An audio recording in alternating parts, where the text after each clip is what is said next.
black. Man, this game, I swear it's fucking complicated. Oh man, this game, it's got me feeling frustrated. I ain't insane, I'm just a little motivated. I'm changing lanes, you've got to be a little educated. Now watch your lane, little nigga, and you make it up. You change the game, we'll be sipping any double cup. I change your name, toss the blame, and you'll be running for the fame. Get no fuck up, I know lanes, cause there ain't no lizard lame. Okay, what's up world? It's your boy Blvck, the undefeated, undefeated Blvck what? Murder. And I'm coming to you all the way from Midrand President Park. And I was originally born in Tembisa 1632 at Tembisa Hospital. And I'm an artist slash producer slash event organizer. I'm a CEO of Nameless Studios. And I'm also a radio presenter at Northside Online. So when I started making music, I started off making trap music. And my first song was actually Teenage Influence, which is a really trappy song and it has all the trap concepts, which girls, money, jewelry, bling, and all of that. And then later on in my career, as I started learning more, I started branching out into the industry. I started making different type of music, which is the type of music that I make now, which involves a lot more bars, a lot more singing, a lot more harmonies, a lot more music theory, if one can say. Yeah, that's what I'll say. So when it comes to my craft, I like to involve a lot of different environments and a lot of different influences when it comes to making music, for example. Let's say I would work on a song.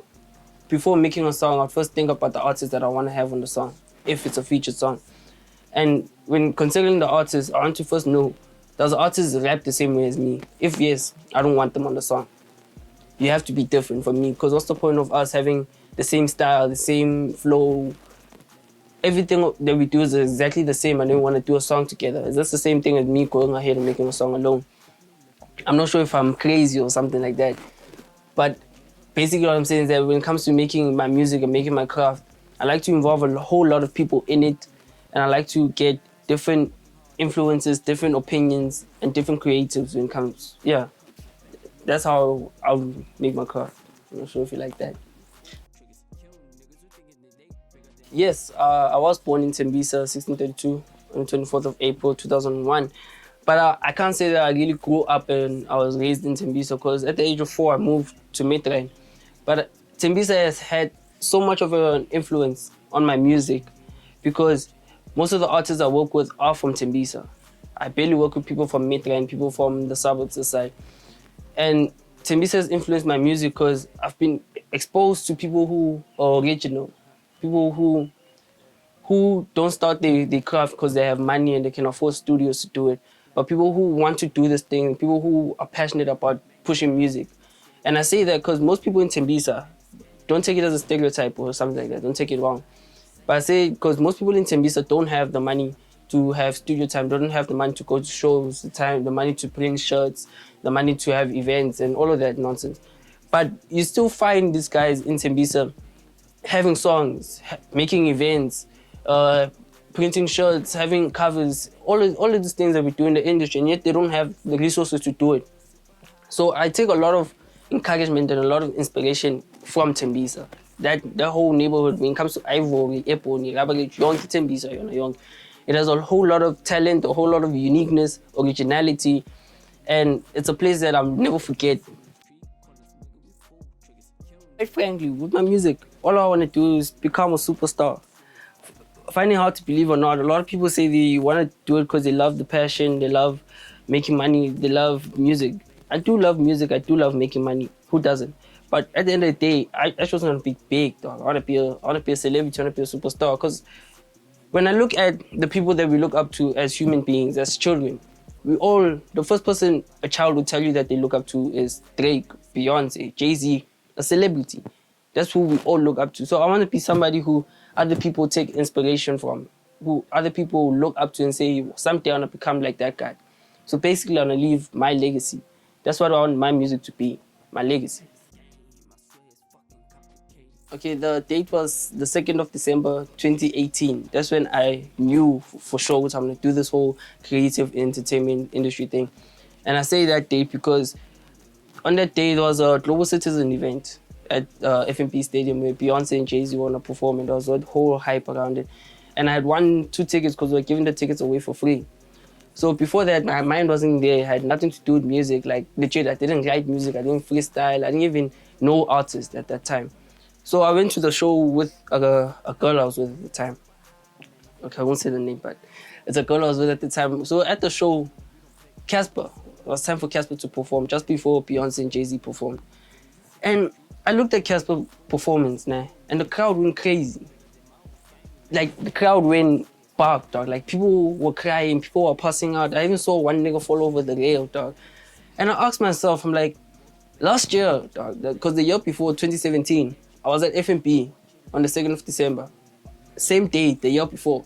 I was at FMP watching Casper at the Fill Up FMP Stadium event a year before. So I asked myself at that moment, this nigga, 2 years in a row, this guy, he's making the same stadium go crazy over the same music. And then looking at a guy like that, I said, someday I need to be that big. Someday I need to do something like that. So the first thing that came to my mind was, okay, do music. That's when I started doing music. So while doing music, I started learning that, no, there's a whole lot more than getting onto a mic and spitting. That's how I got into production. That's how I got into graphics, how I got into radio. And then later on, I even found myself doing the oddest things, like wanting to start bottle companies, wanting to start record labels, wanting to start event companies. And that's all from that day when I said I want to be like that guy, I want to be like Casper.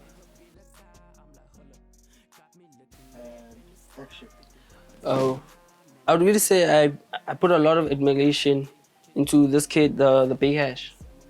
Because the Big Hash is a kid that I knew before he started blowing, because we used to go to the same school, this the Blue Hills College. But at the time he was in grade 11, the year when he actually dropped out. I was in grade 8, 9, something like that. And then the reason why I say I admire him is because he didn't take the way everybody was treating him, saying, because I remember the rumors that were going around at the school at the time that he's stupid, he's dropping out of school for music, that's a dumb decision, who does he think he is? He thinks he's Casper, he thinks he's Ricky. And then the funny thing that a year and a half later, the guy actually got signed by Ricky. So that on its own just inspired me, because I looked at, okay, he went from people saying, you think you are these guys, you think you are him, you think you're doing this, to actually being with those guys, being with those people and doing that with those people. So that's why I take a lot of inspiration from the kid. Even though he's new in the game and not a lot of people can say they take inspiration from the Big Hash, I take a lot of it from him, because it's somebody who I have a connection with, somebody who I can say, okay, this nigga, I know his story, I know how it went. So this is why I can take inspiration from him, because I know exactly what's happening. 5 tracks that describe me. Number 1 has got to be Gangsta Party by Snoop Dogg featuring Tupac. The second one is California Love, another one by Tupac featuring Dr. Dre in this one. Then the third one, Kintoki, 25, who's this guy? 25K, The Come Up. And then the fourth track is Teenage Influence by Me, my first song. I like that song. Then the fifth track has got to be City Lights by this guy. Who's this kid? It's an upcoming artist. Who's this kid's name? Rouge, something like that. Rouge. But you know yourself, dog. I hit you up and told you the track is dope. This track, City Lights by this kid Rouge, is an upcoming artist. But I really like his song, because even though it's an upcoming artist, a lot of people don't know it. It has a meaning to it, dog. And just because it's upcoming doesn't mean that the song sucks. And I like the song. So one thing I'll go back and tell the younger me is, don't smoke weed, don't start drinking, don't go out and party, dog. Because the thing is, it's some deep shit. Let's get deep, man. The thing is, 2016 when I started smoking weed. Before smoking weed, I used to play rugby and athletics, and then I used to play for a team called Lions. I'm not sure if you guys know it. I used to play for the under 16 Lions team at the time. So then I had an injury during a game that we had at the Loftus. We're opening for Blue Bulls, about to play Hurricanes. So we're opening for them, and then I had a knee injury during the game. During the I got hurt, and my knee got dislocated and all that shit. So I had to be in a cast for 6 months and all that. Then after the cast, when I came back, I was excited. Okay, back to rugby. I'm like, short in flames. My coach told me I can't play for the next 2 years or so. So okay, cool, can't play. So what do you do now, dog? You can't run, you can't play rugby, dog, and you know you're not gonna start studying now. So I started chilling with Amachita. We started drinking, we started smoking, we started doing all of that shit. So now I look back at it and I'm like, okay, if I didn't start smoking, maybe I wouldn't have got expelled from all those schools I got expelled from. Because I got expelled from like 3 schools. After this all happened after I started smoking and drinking. Maybe I wouldn't have got into all the trouble I got into during this time until to where we've got, because I've got into a whole lot of trouble from my smoking and drinking. So I'm not saying stop smoking weed or stop drinking, dog. I'm not in a position to tell you that because I'm still doing it. It's not by choice, but I'm still doing it, dog. But honestly, if I could go back then and tell the kid, or honestly tell him, dog, don't do it. Don't do it, dog. You could still accomplish a whole lot more without the smoking and drinking. The best advice I've ever been given was fuck people. Exactly that, fuck people. Because people, let's say you get married. People are going to say you should have waited a bit longer. Let's say you build a studio. People are going to say you should have went to school. You buy a Ferrari. People want to say you should have bought a Lambo. You make a hip-hop song. People want to say you should have made gospel. So the best advice I've ever been told is fuck people. People will always want you to do something else. People will always want you to go by what they believe in.